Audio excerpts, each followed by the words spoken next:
Testemunhos para a Igreja, volume 4, capítulo 2.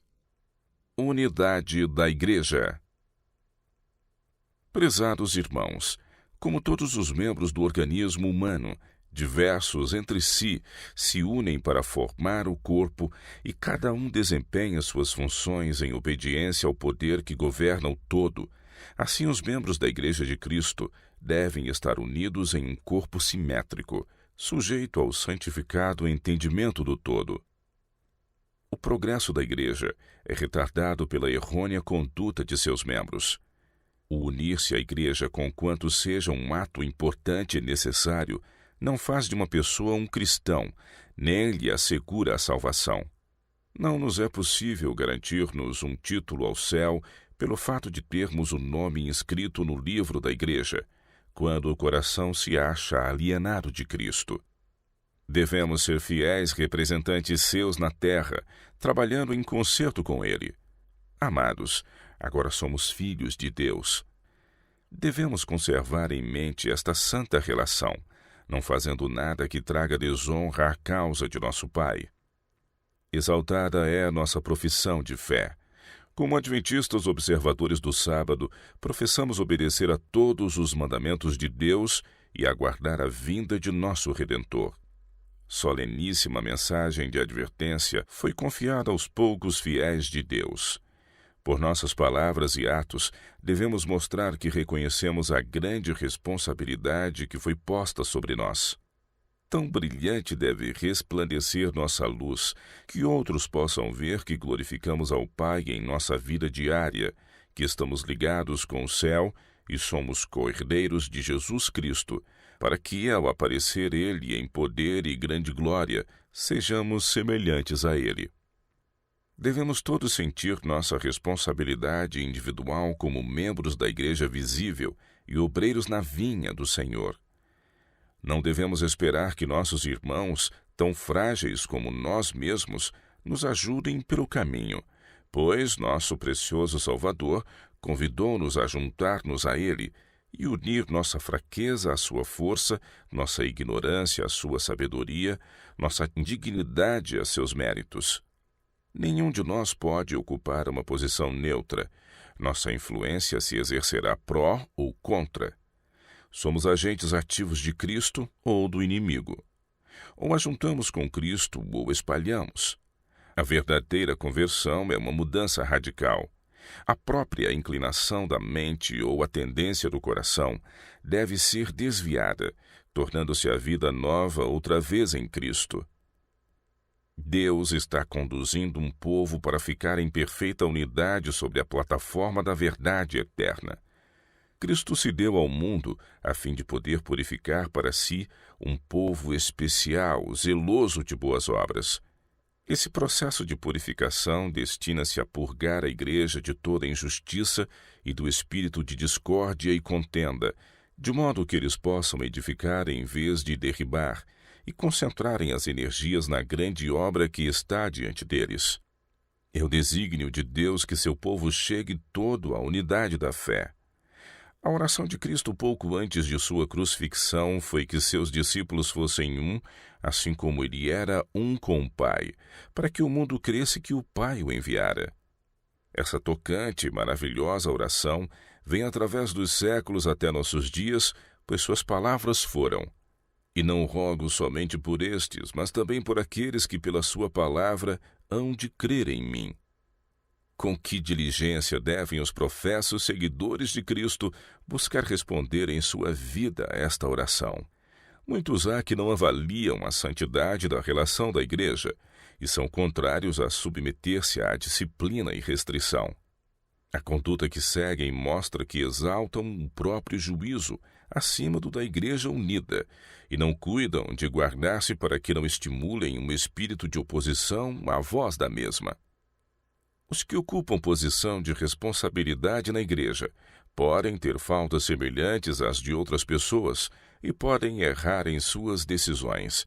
Não obstante, a Igreja de Cristo na terra investiu-os de uma autoridade que não pode ser levemente avaliada.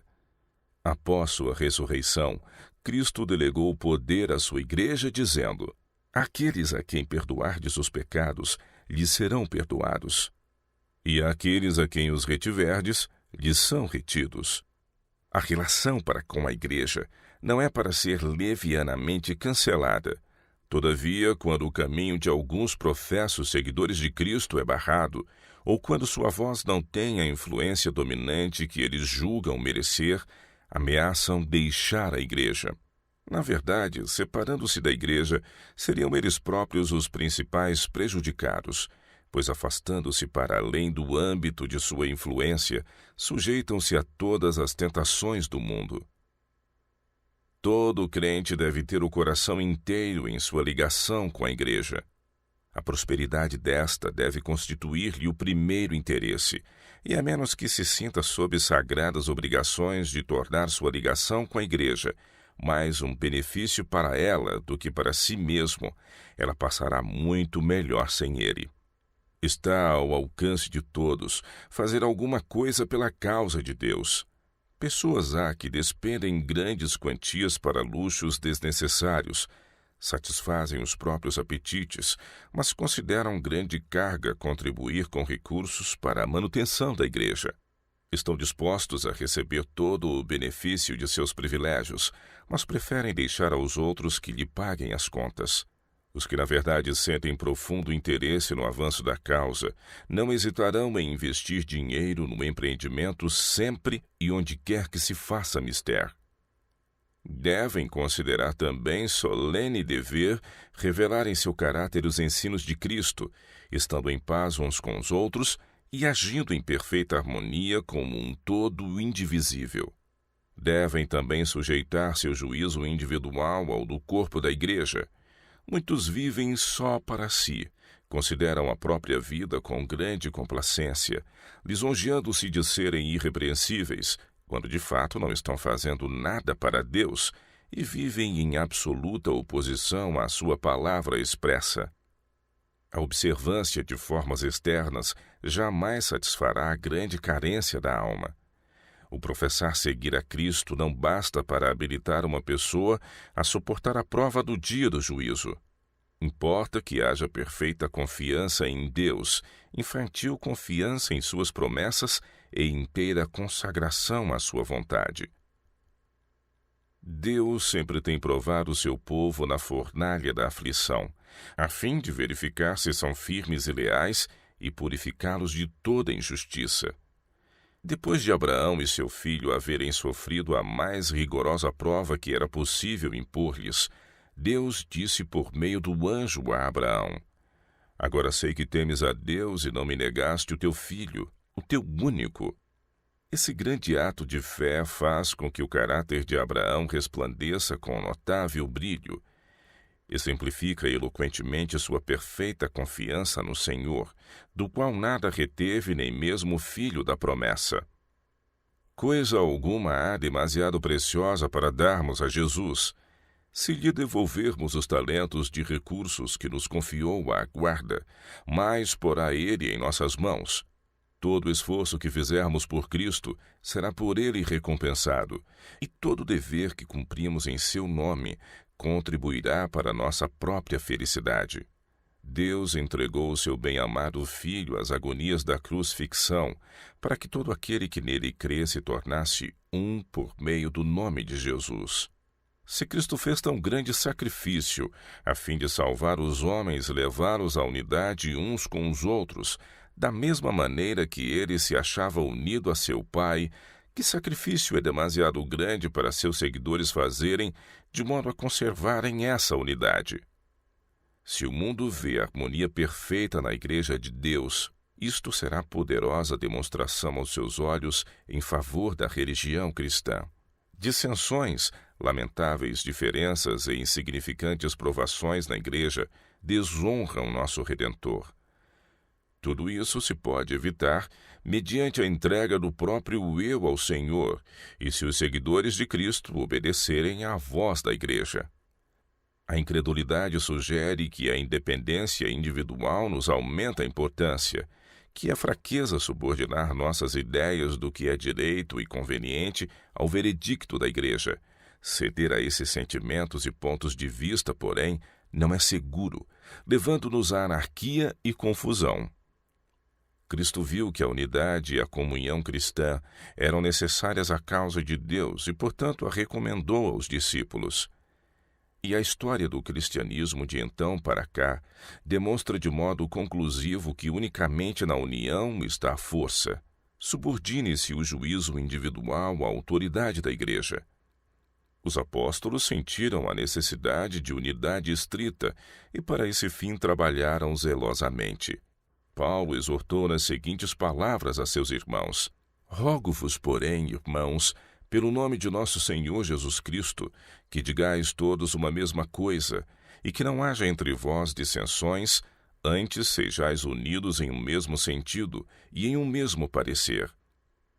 Ele escreveu também aos irmãos filipenses: Portanto, se há algum conforto em Cristo, se alguma consolação de amor, se alguma comunhão no Espírito, se alguns profundos afetos e compaixões, completai o meu gozo, para que sintais o mesmo, tendo o mesmo amor, o mesmo ânimo, sentindo uma mesma coisa. Nada façais por contenda ou por vanglória, mas por humildade. Cada um considere os outros superiores a si mesmo.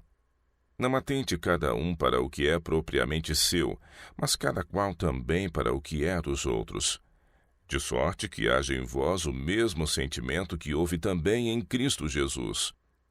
Aos Romanos escreveu ele: Ora, o Deus de paciência e consolação vos conceda o mesmo sentimento uns para com os outros, segundo Cristo Jesus.